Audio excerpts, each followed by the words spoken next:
Good morning. Good morning on the East Coast. Good. It's only 8 o'clock, I think, on the West Coast. It's early, but I just wanted to say happy pre-4th of July. I'm Coach Kenya, and I got my niece Amy in the background. And I just want to be really quick, really thorough, and give you today's reading for day 199. I have an amazing opportunity tomorrow, so I'm getting prepared for it. So I need to stay focused. So I won't be live that long tonight, but I'm going to go right ahead and, hey, Mary, I'm going to go right ahead and jump into the reading, and then see you guys tomorrow. And my niece will be live off and on tomorrow on my phone for our event, so you won't miss out. Okay. So without further ado, good morning, Nancy. We're going to hop in on to day 199.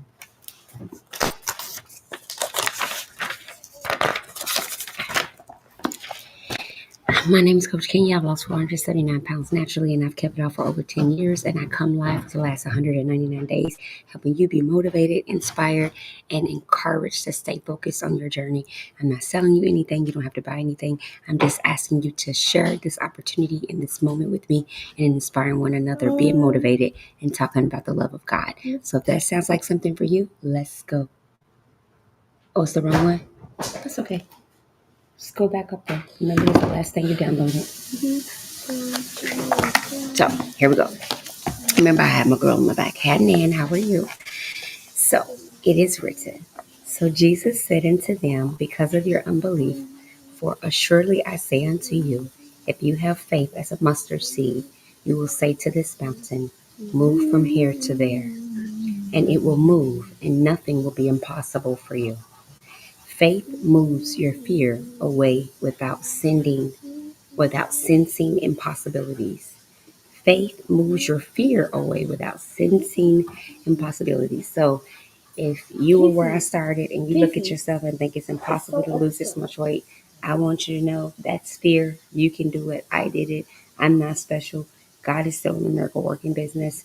And I just think many of us haven't come to the realization that it's okay to surrender our weight loss and wellness to God and to ask God to renew us in the area of food and eating. I don't think anything is wrong with us understanding that overeating, compulsive eating, gorging can be considered you worshiping food. It can be considered putting food before God. And so because of that, I think many of us continue to struggle. And so this book helped me really understand what fear looks like for me. And so since we've been reading it, thank you so much for the likes, beautiful. Since we've been reading these books together over the last 199 days on TikTok, Instagram, YouTube, Facebook, all of the following, people have reached out to me talking about how their lives have been blessed and changed because they never thought about fear as being a barrier for them. They never looked at self-belief as being a barrier until they realized that they were afraid of not losing weight and then afraid of gaining weight back. So they were spending their whole weight loss and wellness journey, either side, in fear. That's how powerful fear is. Fear will have you sitting around snacking and eating, and you won't even know why. Anyway, it goes on to say, good things shall not be impossible for me to inherit. Amy, that's in the background of my life. Um, Good things shall not be responsible for me to inherit in Jesus' name. And the next one says, I claim victory over impossibilities for good things in Jesus' name. So the second one, I claim victory. Oh, are you reading? Huh? Are you reading? You're not reading today? No. Okay. I claim victory over impossibilities for good things in Jesus' name. So we have, first thing was good things shall not be impossible. So I used to think that good stuff only happened to a certain type of people that did a certain type of thing, but that doesn't really apply when you think about it. When you really think about it, good things happen to diligent people. Because the person that good things are happening for doesn't necessarily mean they're a good person. It just means they're diligent enough for it to happen, which means anything that one person can do because of diligence, you too can do and achieve those results.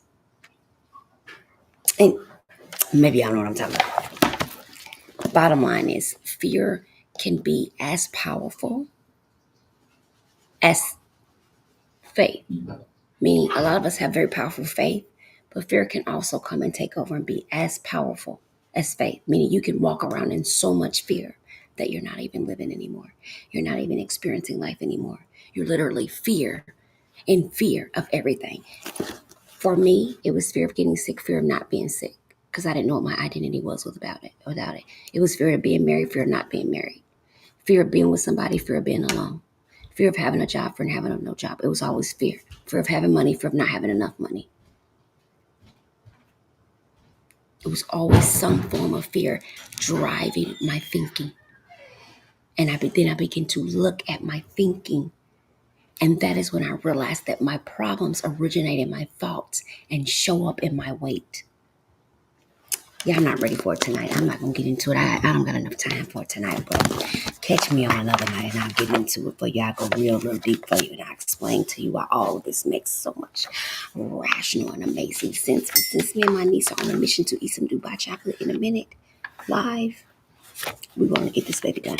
So we're going to go ahead and read June 3rd of Melanie Beatty. Thank you so much for the follow, Ida. Melanie Beatty is a codependency author specialist. And if you ever thought about it, food is like a codependent relationship.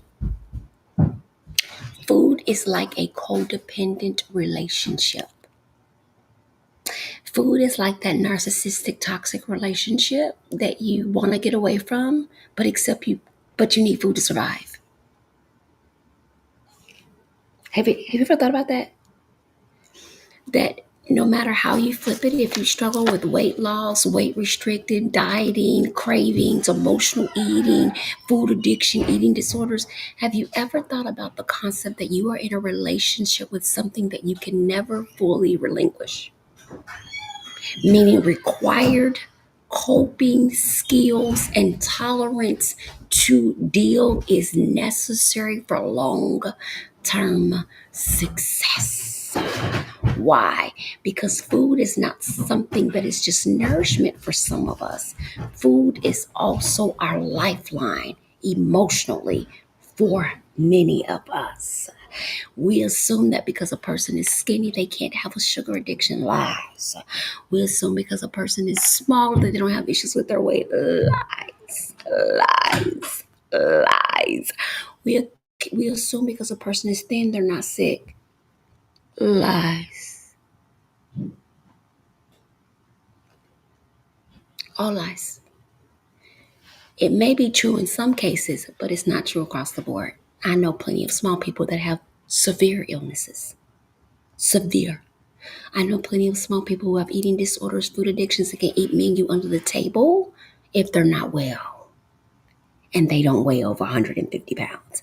See, so what we're learning today is that we can no longer walk around on the delusional concepts in which we've achieved results for our health and wellness in the past. Even if your issue isn't weight, a lot of what we know about how we treat ourselves and what we do is sick care. Many of us say we can't afford to be healthy, but right now you can't afford to be sick. You broke either way. What you saying? Huh? What are you saying? Make it make sense. We can't afford to get healthy, but we got Michael Jordan's Louis Vuitton bags. But we won't pay a copay to go to the doctor.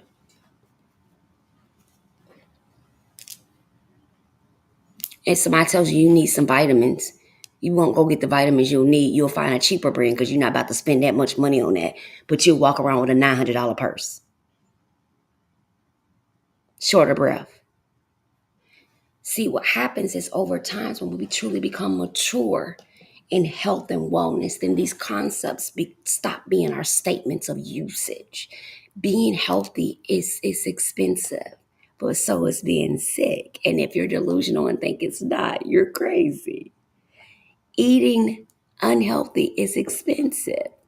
It's as expensive to eat healthy as it is to continue to eat the way you're eating. It is not free at McDonald's, Taco Bell. I don't care if your meal was $5. If you get the $5 meal 3 times a day, 5 days a week, do the math. You were better off getting a $55 canister of protein shakes and getting 14 meals for that $55. than you were to go every single day, 3 days, 3 times a day for $5 because the meal was $5 with no nutrition. But because the $5 item tastes better than the other item in your mind, it didn't cost you that much and it tastes good. But the backside of that is, oh, I don't know what I'm going to do to get healthy. Well, you're going to have to start with your mouth. You got to start where it matters, with your mouth, with what you're putting in it, right? I know you have thyroid issues. Many people say, my thyroid, my thyroid, my thyroid. Your thyroid isn't eating hot dogs, cupcakes, candies, and donuts, boo-boo. Your thyroid isn't eating Takis, drinking bottles of wine, and turning up on a bar. That's you, boo. That's not your thyroid. Yep, you might have thyroid problems and you may be having issues with your weight, but not to the excess of thousands of pounds like many of us have. That's because we're eating, because we're having increased cravings due to the imbalance of our hormones. Those increased cravings are making us like salt and sugar, as it naturally would.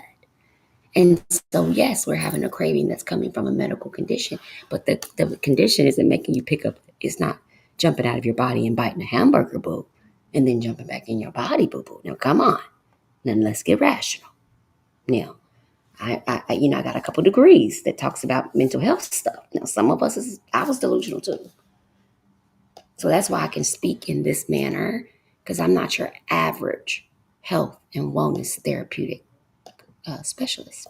I'm not your average. I myself ate myself to 592 pounds. I didn't just lose 80 pounds and now I'm talking to you about losing weight. That's not what's happening. I did not just drop 100 pounds. I dropped 479 naturally. I did not starve. I did not count calories. I did not keto it. I did not run to the gym. Those were not options. I was paralyzed in hospice. They were not options. Natural was the option. So that's what we did. And now I teach other people how to do the same thing. Why? Because I don't want other people to end up being in hospice before they make up their mind to get themselves together. That's why. Melanie Beatty. July 3rd says, any questions so far? Because I'm just like gapping in my mouth today. Cherish your heart. We need some light in here, Amy. I can see. A woman I met in Washington gave me a gift. It was a beautiful heart, sculpted by her son, an artist. It was a mosaic of broken pieces, a heart covered with break lines that had healed over and mended together. My son made this, she said. I want you to have it. I thanked her for the gift. Now I keep it close. It's a reminder to keep my heart open. Keep your heart open. Take care lest life's problems shut you down. When you close down, your passion, enthusiasm, faith, and rest will disappear. Open your heart to all you meet. If it's not safe, you'll know. But don't close your heart. Just move in another direction. Don't worry about getting your heart broken. Sometimes that happens. Sometimes it is the price you pay for opening your heart, for taking the risk.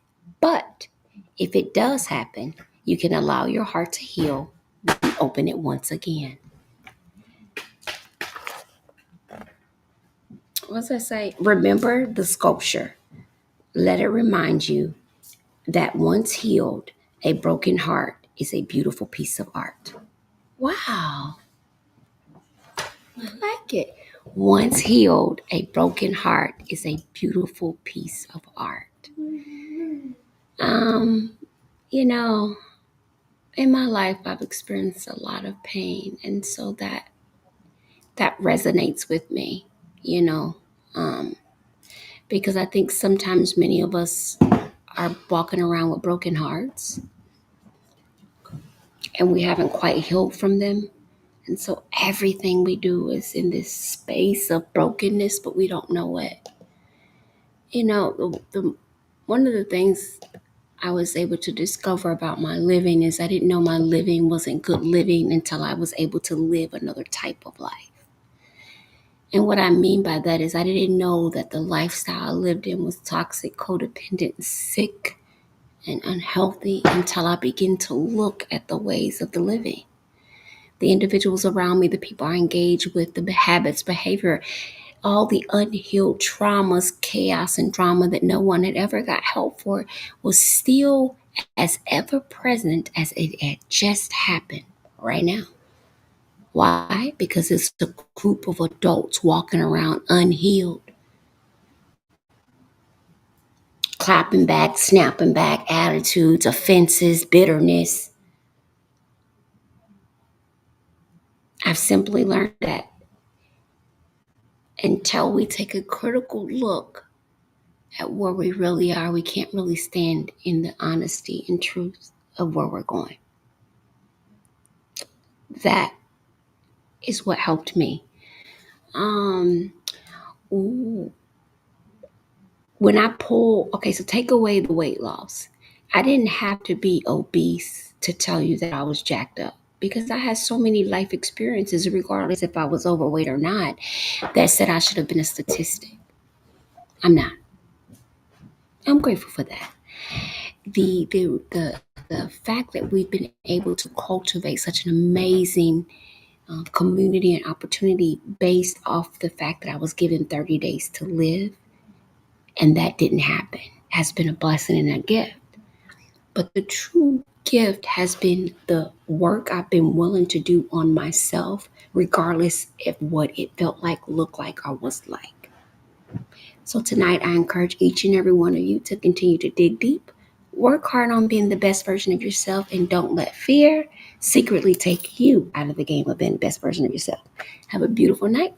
I'm Coach King of the show, Elliott, and this is your daily reading with Coach King. Yeah, we're out of here. Happy 4th of July.